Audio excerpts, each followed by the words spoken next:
Welcome to Expanding Mind.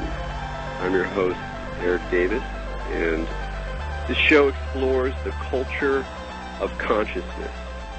And when you're looking at the many domains of the mind and experience, and particularly when you're a modern person wrestling between often reductive accounts of our experience in terms of neurons and genetic programming and compounds and patterns of physiology on the one hand, and on the other hand, the sort of inherited wisdom traditions that are now pouring in on us from all directions throughout time and space, the kind of Alexandrian library of sacred and religious traditions, and the evident fact that religion and spiritual seeking does not go away.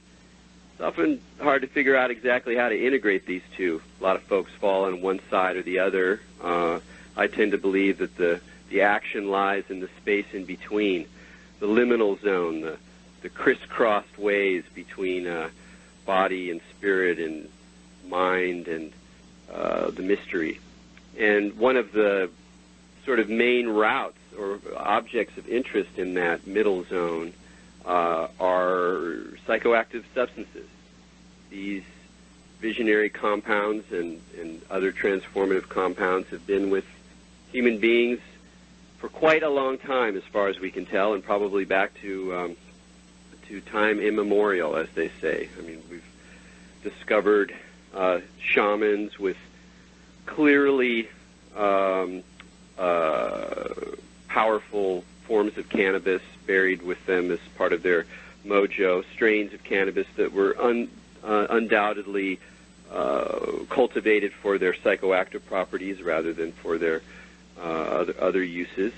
And the record on some psychedelic substances also goes very, very far back. There are snuff pipes from South America that were used to imbibe DMT, a substance we'll be talking about a little bit more later in this program, that are thousands of years old.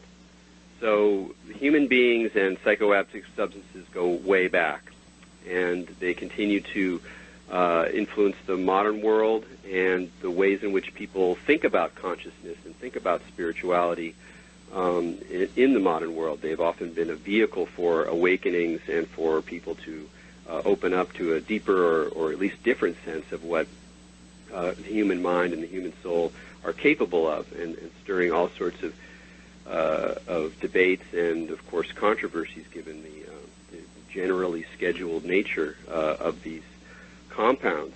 One of the most interesting things about thinking and talking about psychoactive substances is the way in which they themselves are a bridge between the scientific world of reductive materialism and scientific explanations and the worlds of the spirit, of dream, of vision, of synchronicity, of the deeper regions of mind, because it's quite evident from their functioning that they are material substances that affect material transformations of the body and the mind, working on the nervous system, working with the mystery of chemicals and neurotransmitters.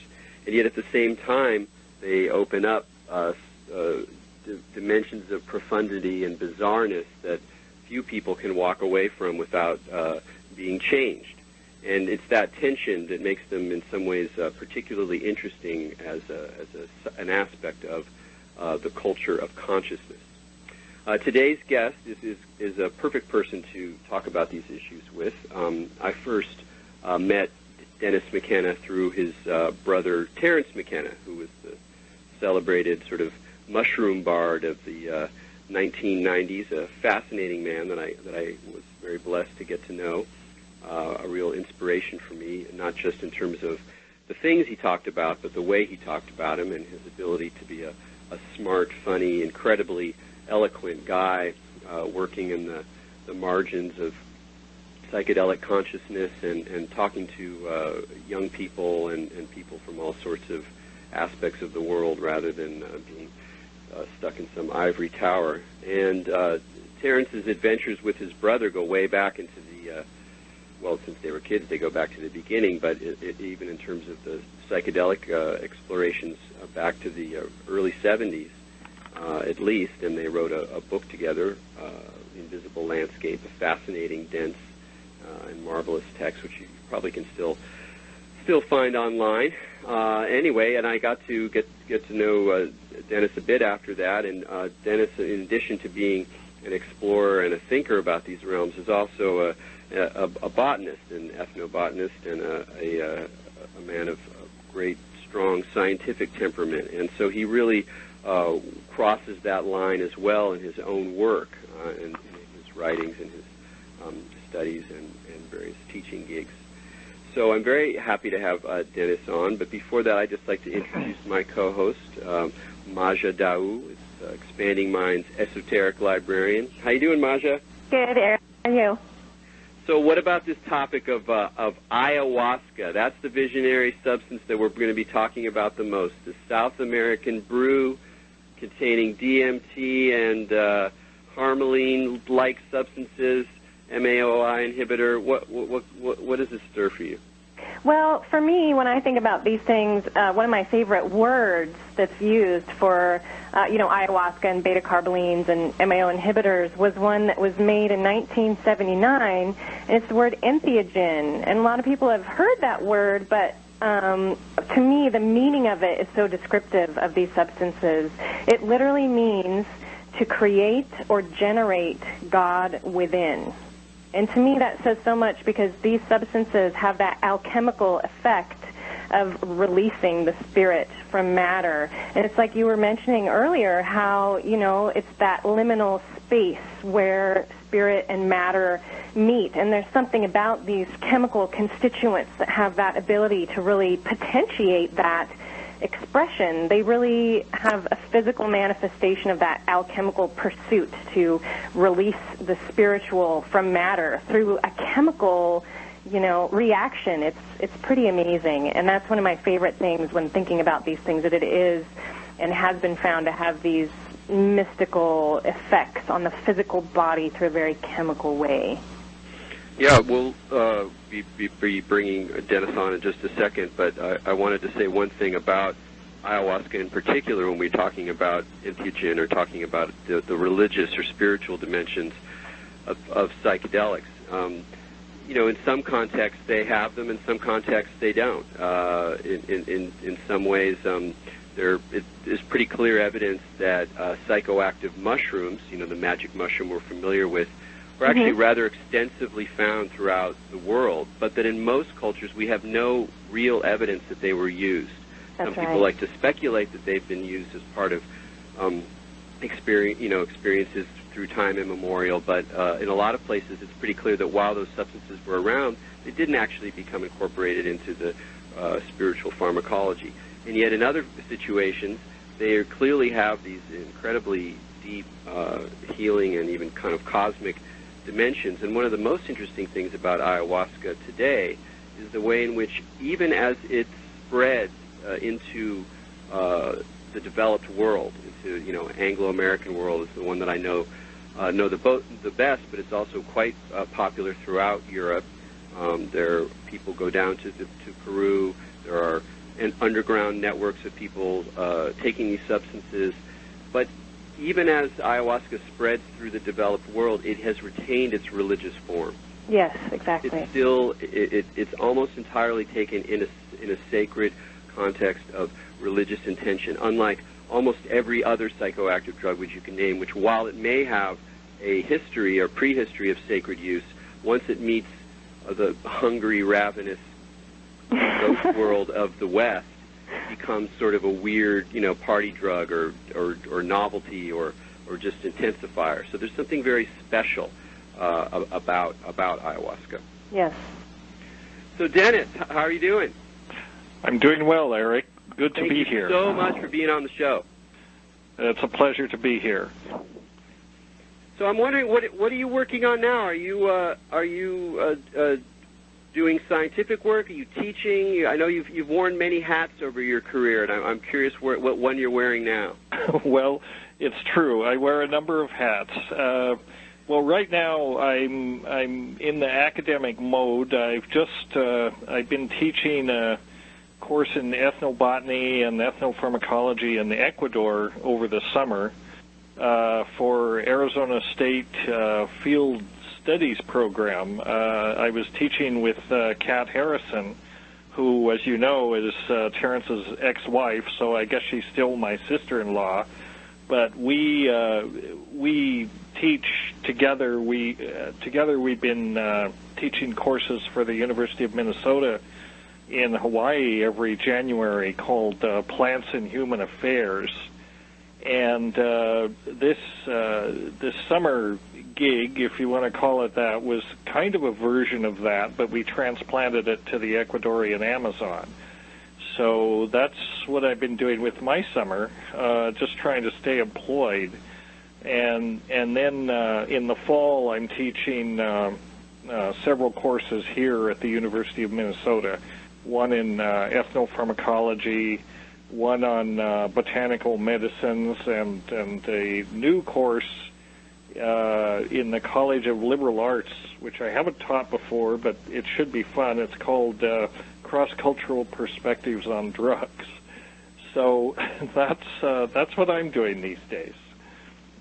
Excellent. Now, when you were a young man, did your interest in ethnobotany or botany or the science of pharmacology and biology, did that emerge from an earlier interest in visionary plants and experiences, or was it vice versa? No, I'd have to say my interest came out of our early experiences, many of which my brother and I shared. A fascination, really, with altered states, and especially the psychedelic DMT.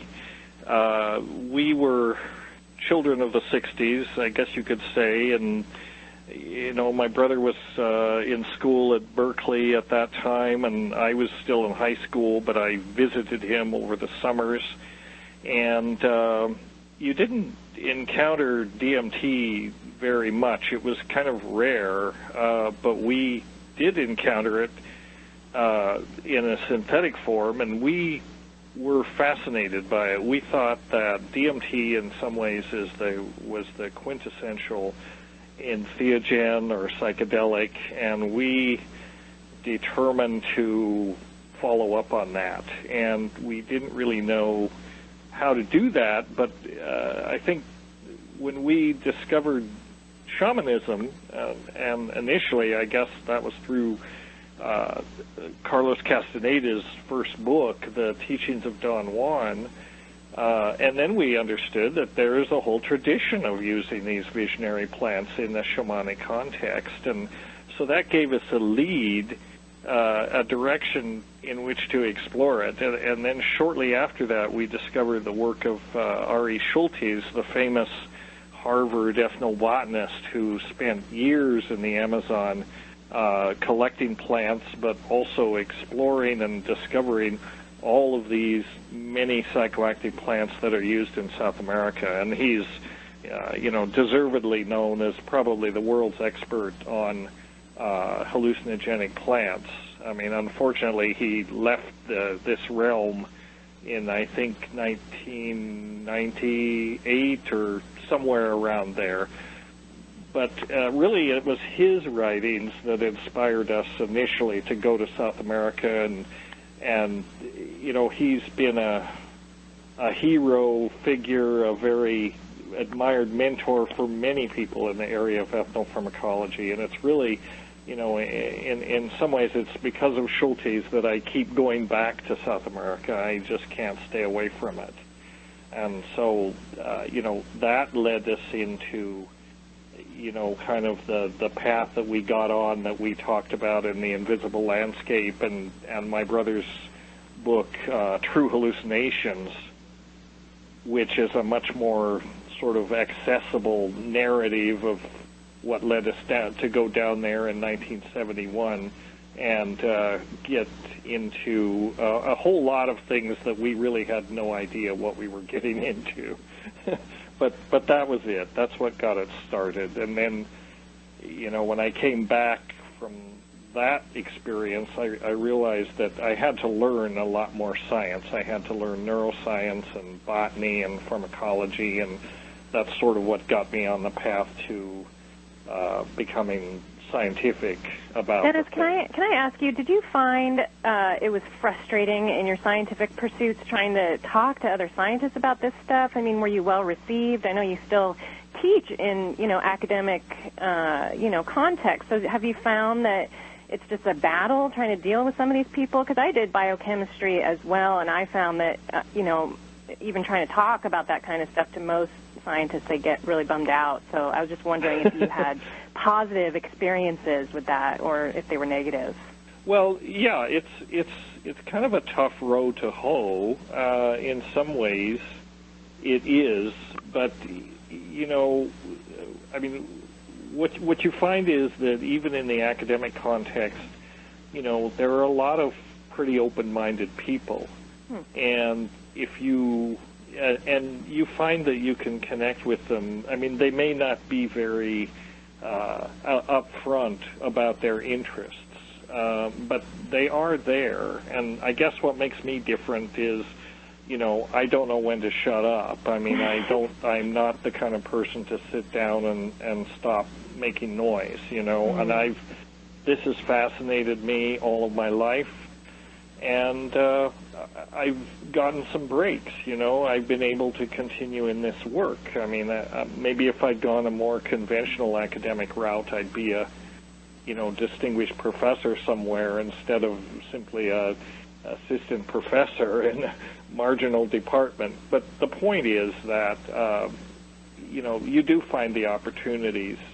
to work on these things.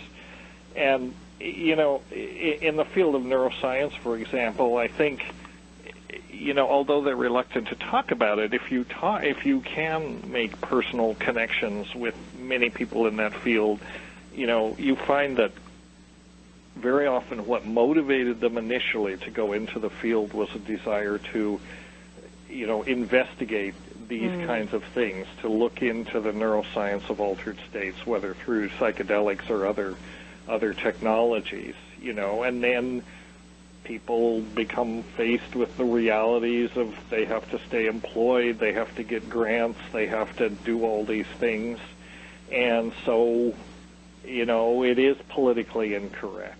But in some ways, I think not to acknowledge your interest is intellectually dishonest. And so I've tried to remain honest to my sort of original mission. Yeah, I think it's your career is an example of that. I've been thinking a lot about integrity lately, and how integrity kind of keeps its own momentum going. Like, there are so many rational reasons for you, I'm sure, over many years, for you to pull back on your interests and your background for the sake of, less anxiety, for your family, for your gig, whatever it is.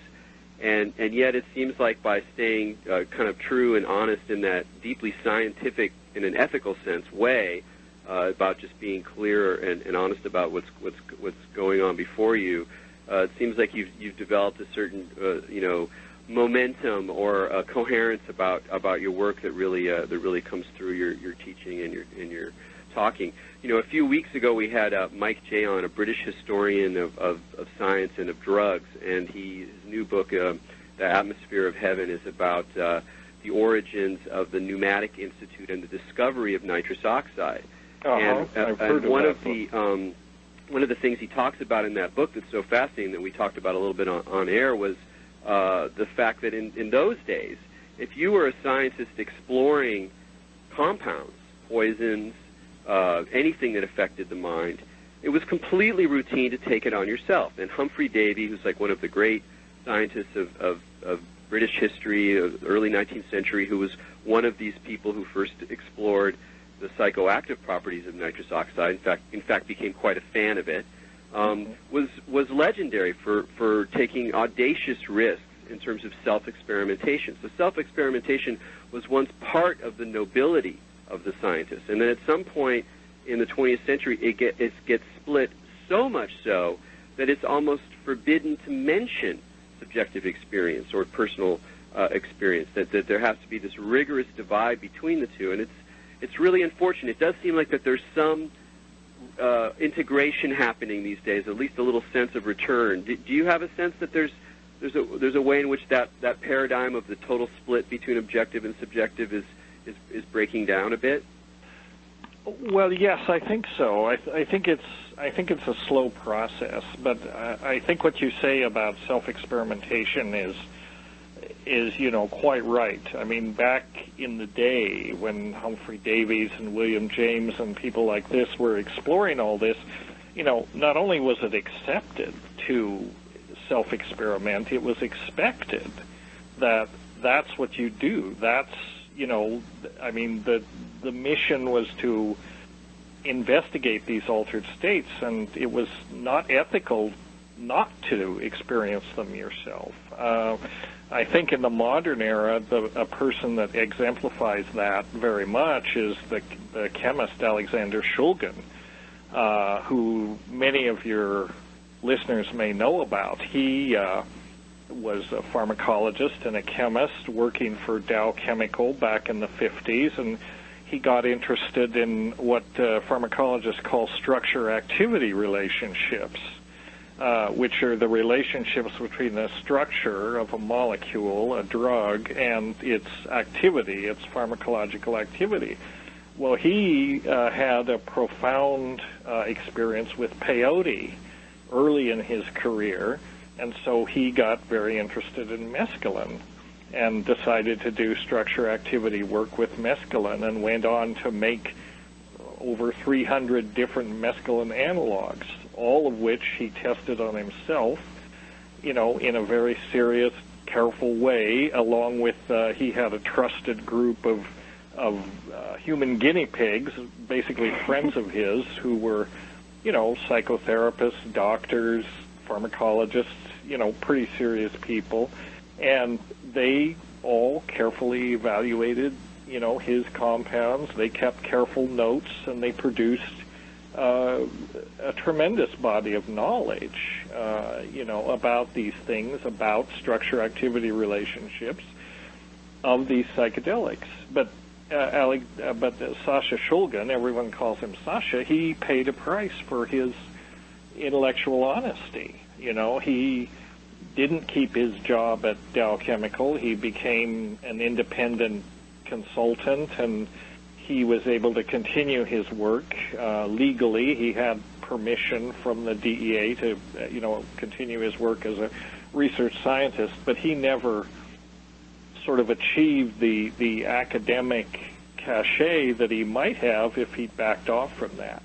But he continued to work, and in my opinion, the man should have been given the Nobel Prize. I mean, he has contributed more to an understanding of what you might call the brain-mind relationship, really, than anyone else of his day, and yet he's been sort of, in some ways stigmatized as some kind of, wild-eyed, irresponsible person, and that's just not the case. So I guess Sasha and I are on the same wavelength, although, I don't aspire to come to his level of accomplishment, but that's an example.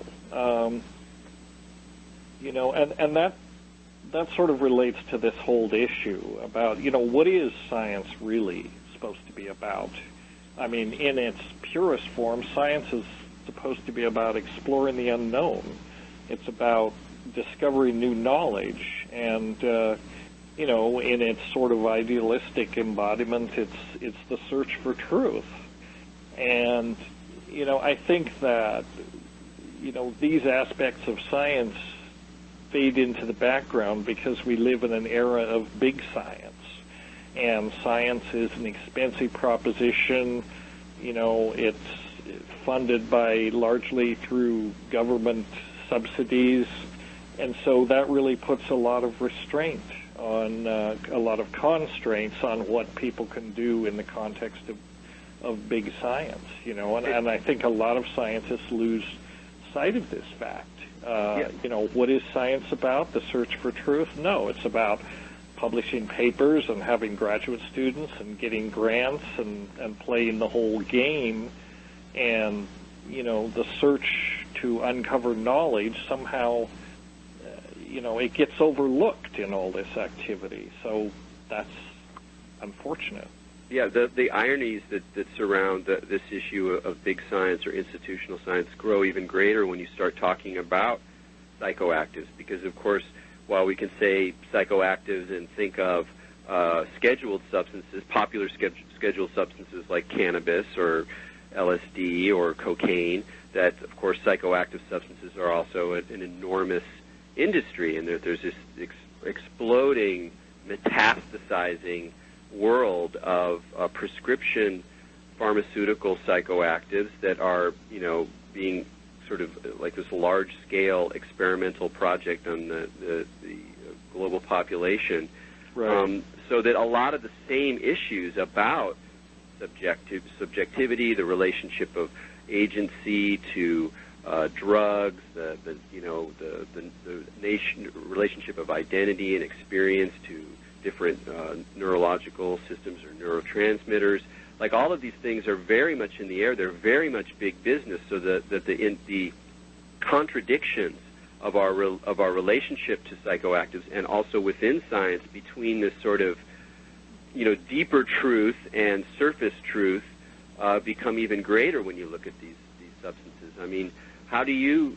I mean, from where you stand, and with your you're very planted in biological pharmacology and ethnopharmacology as opposed to synthetic production of psychoactives. But how does that whole world look like to you as a scientist and as someone who's I think it leads to a certain cognitive dissonance, and it certainly leads to a mixed message, when you're trying to speak to young people, for example, about drugs and about their relationship to drugs. Because, on the one hand, you have this whole sort of, as you say, the psychopharmaceutical industry, and this notion that, we can engineer personality, essentially, and it's perfectly okay to give young people all these drugs for ADHD and for depression, and now the atypical antipsychotics are becoming quite popular, and basically these are Band-Aid, solutions for deep, I think, crises of the spirit.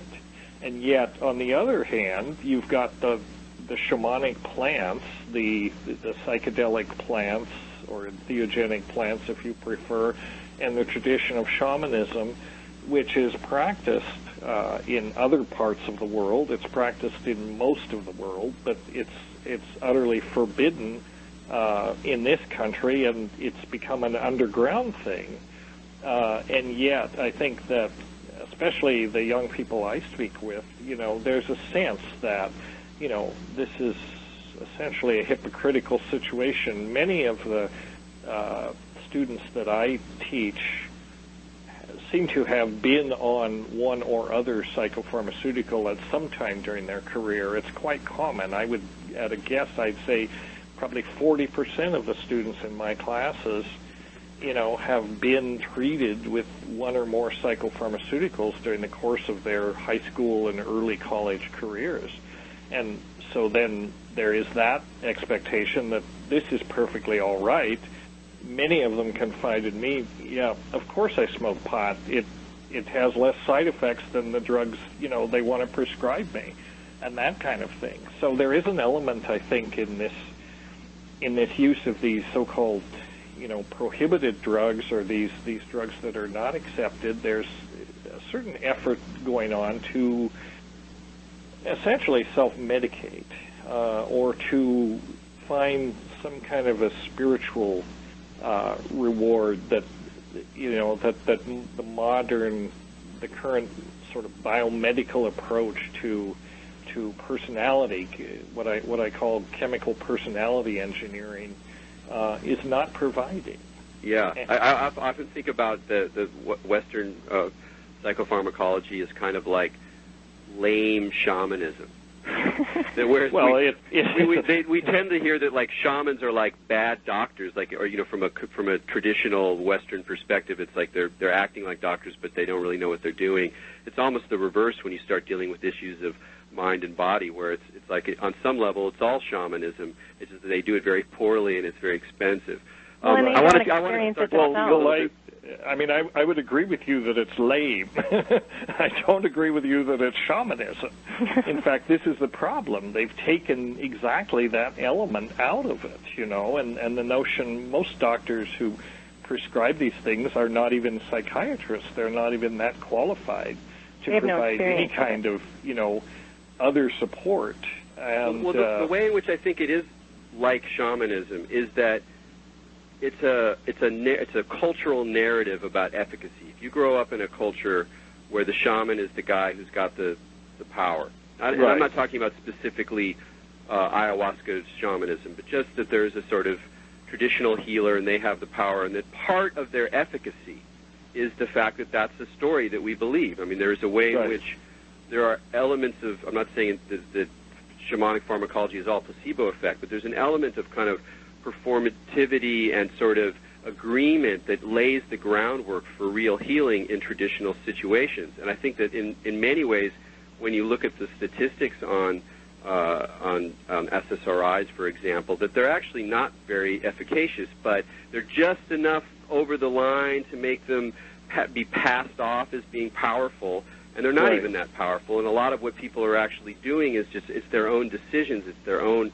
will, it's the theater of the drug or the pill, the idea that the pill has an answer, that is producing a lot of some of the effect. And so that's the way in which I mean that it's another theater of medical healing, but it does it in a really poor way. And much of the efficacy, to the degree that there is efficacy with these things, it comes from the placebo effect. And I think that what shamans, I mean, if ever psychedelics are going to be used in a therapeutic context, in a biomedical context, and, there are now signs that that's beginning to come back. But what therapists have to understand is you cannot separate the pharmacology from the context. I mean, we knew this from the earliest days of Leary and Metzner and these people.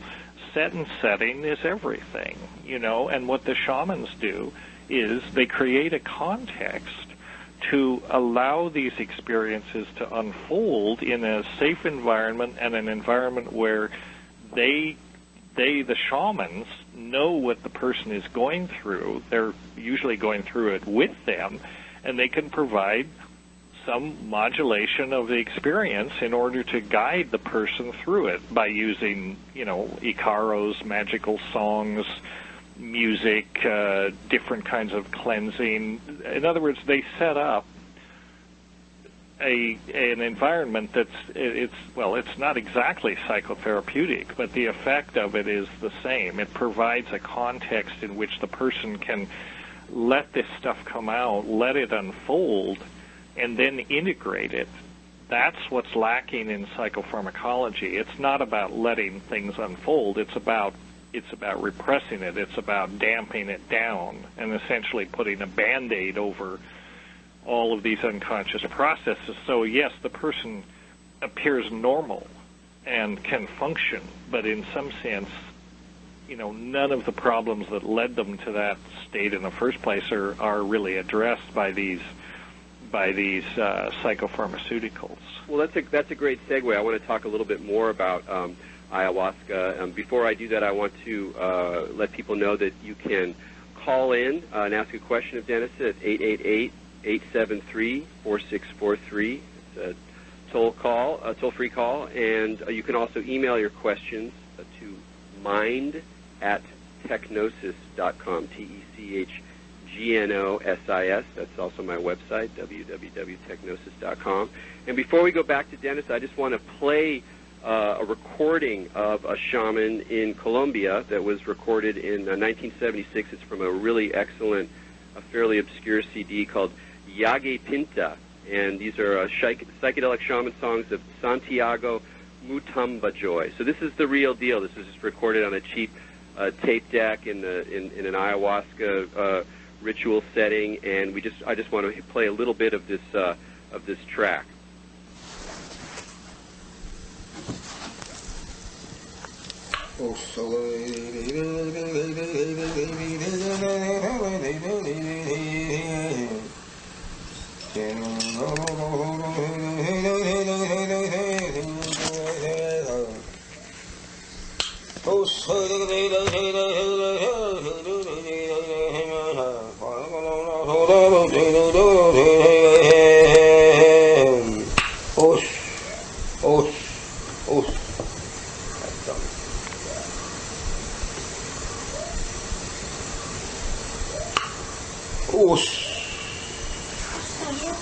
No, estaba leyendo.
And the CD's called Yage Princess on the Locust label. It's fascinating because it's totally raw.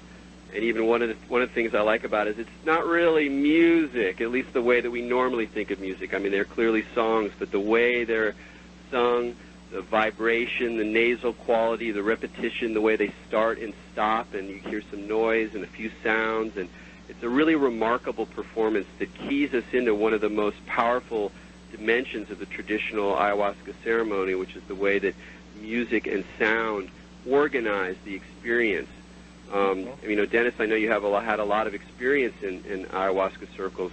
Can you talk a little bit about the way that the Icaros function, even from a more neurological perspective as well as a ritual one? Sure.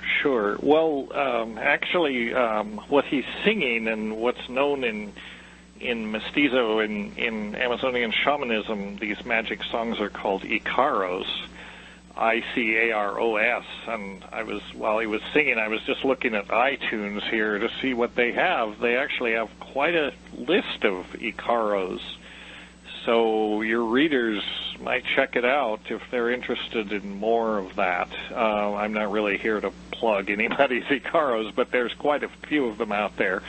But the Icaros are one way, as you say, to modulate this setting, this sensory oral environment. And it has a lot to do, I think, with synesthesia, which is one of the things that psychedelics facilitate, the translation of one sensory modality into another. And, for example, you see music or, you hear colors, this kind of thing. And this is a common experience on psychedelics, and most people don't experience it any other way. So the shaman can use the Icaros in some ways to modulate and guide what the person is seeing. They can actually, influence their vision. And within the context of ayahuasca ceremonies, it's not uncommon for everyone to be having a similar experience.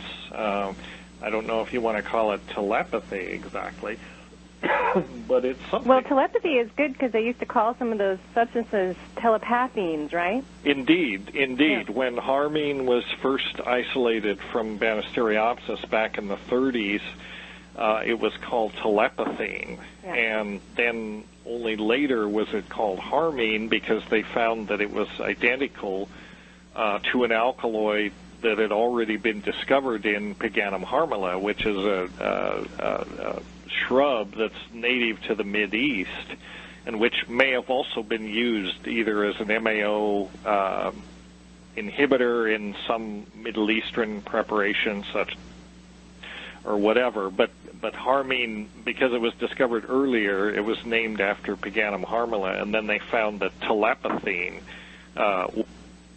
compound, and so then the earlier name took precedence. But yeah, there was. Did you ever have like telepathic experiences that you experienced with other people at the same time?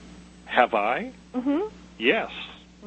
Yes, absolutely, both on ayahuasca and mushrooms. It's not really that uncommon. Well, and one other thing, actually, I was been dying to ask you about, Dennis, along those lines, is one of those shared experiences on these substances regarding the self-transforming machine elves. And I wanted to ask you if you had any particular experiences with these guys. They're like these kind of, anthropomorphic creatures that many people experience when they go into these states. And I personally have experienced them also. I was dismembered by them in an experience that I had, and that's very common. Mircea Eliade talks about that. And I know in you're in Terence's book, The Invisible Landscape, you guys mention it, but I was just curious if you had any, particularly mind-blowing experiences with the self-transforming machine elves, and I also just like to say that name a lot. Yeah, well, the experience you had of being dismembered and put back together, I mean, that's classical shamanism. That goes on. That's part of shamanic initiation virtually in every shamanic tradition that's practiced the world over, and whether or not facilitated with psychoactives. But the self-transforming machine elves, I mean, yeah, it's a great phrase. I don't, to be honest, and I don't get self-transforming machine elves, or at least I wouldn't call them that. But I definitely get a sense of entities, or, there's another intelligence over there, wherever over there is, on the other side of this membrane, in this parallel reality. And you could call them, jeweled basketballs or intelligent self-transforming machine elves or something, but they definitely have a sense, one has a sense that they are separate from you, and they're not, I mean, common sense tells you that they have to be some other part of your brain that's presenting itself as different than yourself, but who really knows? But they do have this sort of, on the DMT experience, they do have this sort of, almost comical aspect to them. They're very excited. They're very enthusiastic. They want you to pay attention to what they're showing you. With ayahuasca, you don't get that so much. Ayahuasca is DMT, but ayahuasca is DMT because of its pharmacokinetics. It's, instead of being compressed into 10 minutes or so, it's stretched out over 4 hours or so. So it presents itself in a different kind of way. But the sense of an other, the sense of connection with entities that the ayahuasqueros might call spirits, and you certainly have that sense, is something that's very common in these tryptamine states. Psilocybin is a tryptamine, ayahuasca, and DMT all sort of share the same, if you want to say, phenomenology, or they're different ways to access a similar dimension that you might call the tryptamine dimension. And actually, there's a very interesting book that's been out maybe a year that some of your readers or listeners might be interested in. It's called Inner Paths to Outer Space. And it's an anthology edited by Rick Strassman, who is the MD that was the first person to achieve FDA approval to do a clinical study with DMT back in the early 90s.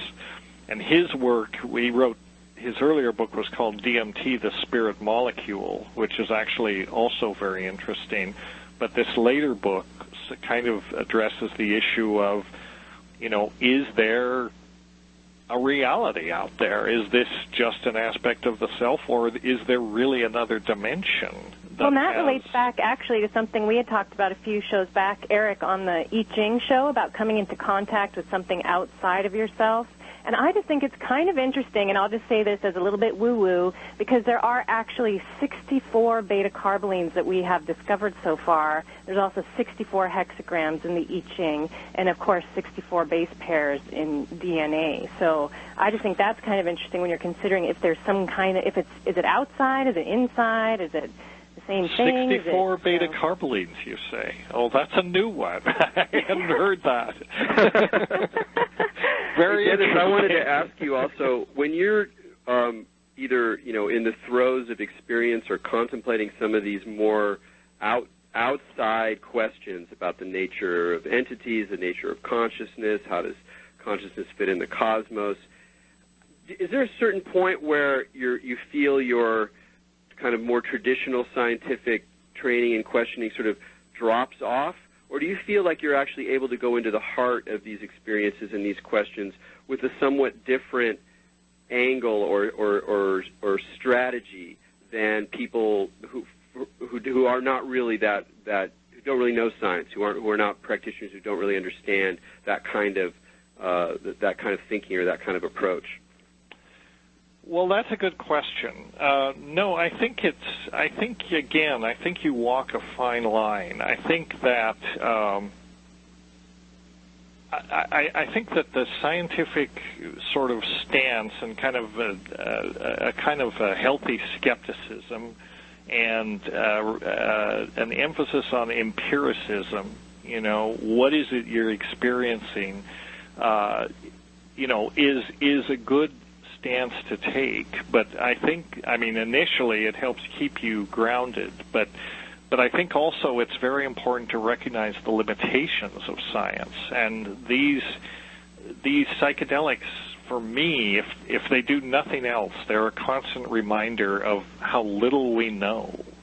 And science tends to arrogate to itself the idea that, we pretty well understand how the world is made up. There's a little mopping up left to be done, but basically we've got it figured out. No, we don't have any of it figured out. We have such a tiny slice of reality figured out that we need to cultivate humility, and we need to remember how little we know, really. Science is inherently limited because science works on what you can physically measure. And science is very good at taking very tiny pieces of reality, very tiny slices of reality, and dissecting them in detail and describing them in detail. But when it comes to the big picture, how does all this fit together? Science is not so good. There is no overarching scientific paradigm that explains, the very odd situation that we find ourselves in the universe. Just the fact that we're minded entities with a subjective world that, mind is real. We know it's real because we live inside minds. We are minds. And this is why science is so uncomfortable in some way, I think, when it comes to trying to develop paradigms that explain consciousness. They wish it was all neurochemistry. They wish it could all be explained in terms of brain electrical activity and this kind of thing. But I don't think it can be. And I think, any scientific paradigm that purports to explain consciousness that doesn't take account of these realms of experience is doomed to be incomplete. And this is why, the conversation gets a little uncomfortable when you confront neuroscientists with this. What about this, doctor? How does this fit into your reductionist paradigm? And the fact is it doesn't, because I think, I just think our understanding is very limited in some ways. Great. That's an excellent answer. Hey, we have a caller from Arizona, Oliver. Oliver. Hello? Hello. Hi.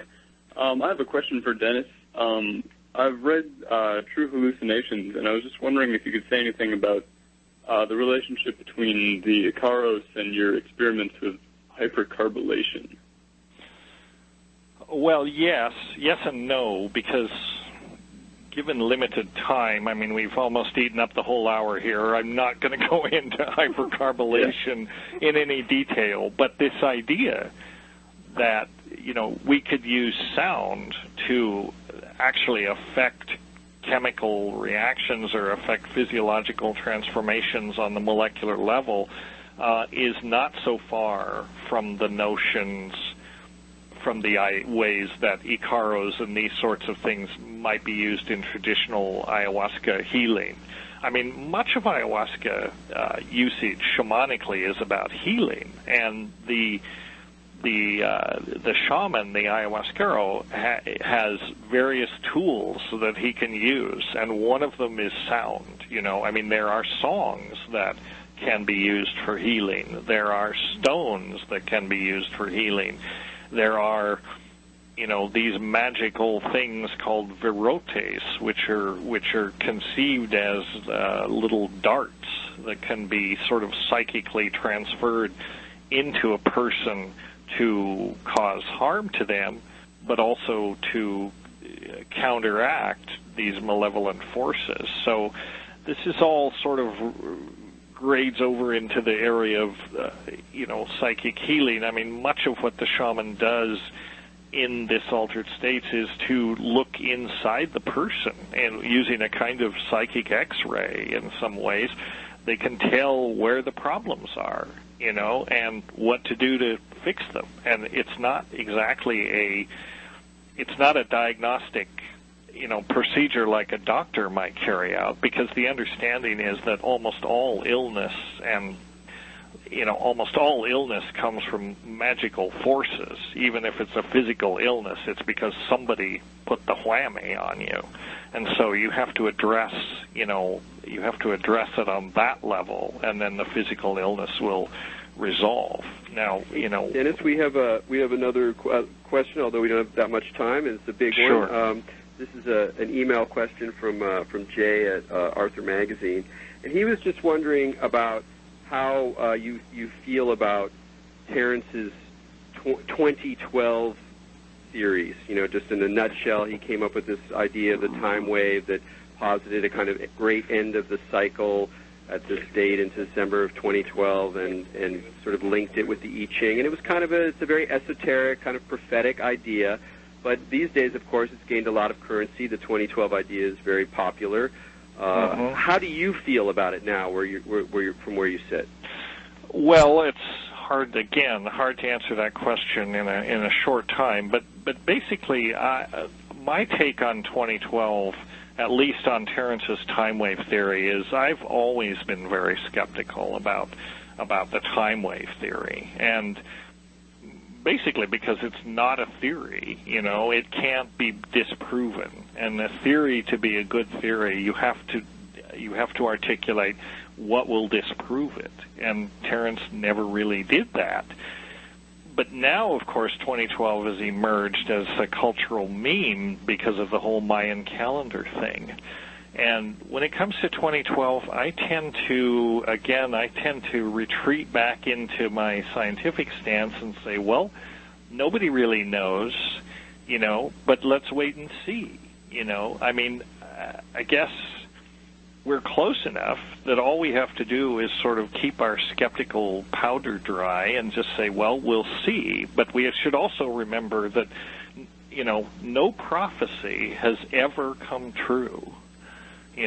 So based on that, I'm not canceling my appointments for 2013. And I'm just sort of, and in some sense, I think that the whole 2012 expectation, particularly to the degree that it's linked to a particular day, is unhealthy. I mean, it's a way of shirking our responsibility, I mean, hell, we may not make it to 2012 the way things are going, so we can't afford to sit around and wait for 2012, and after that it'll all be good. We need to get to work right now to save our butts, if I can use that term. You know what I'm saying? I mean, the space aliens are not coming to save us. Jesus is not coming to save us. The only people that are going to save us is ourselves. We've got to get ourselves out of this mess we're in.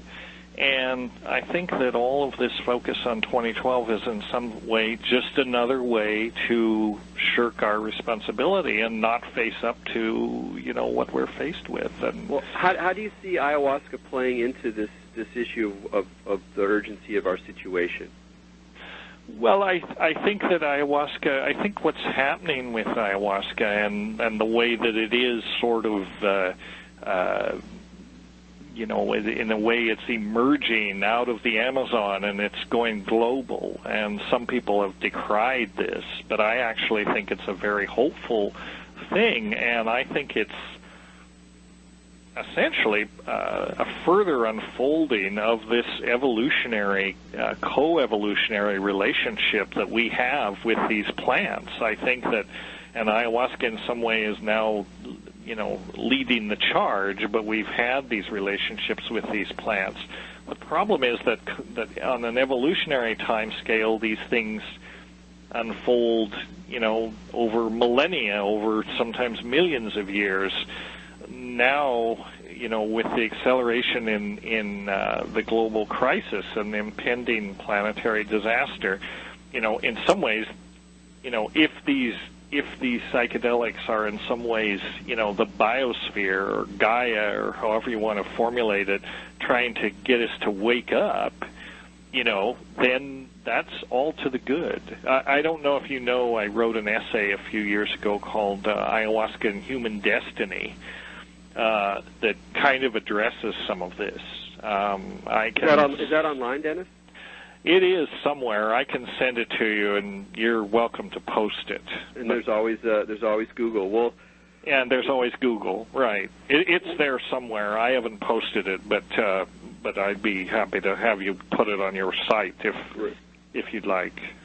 Well, Dennis McKenna, thanks so much for joining us here on Expanding Mind. You've expanded my mind.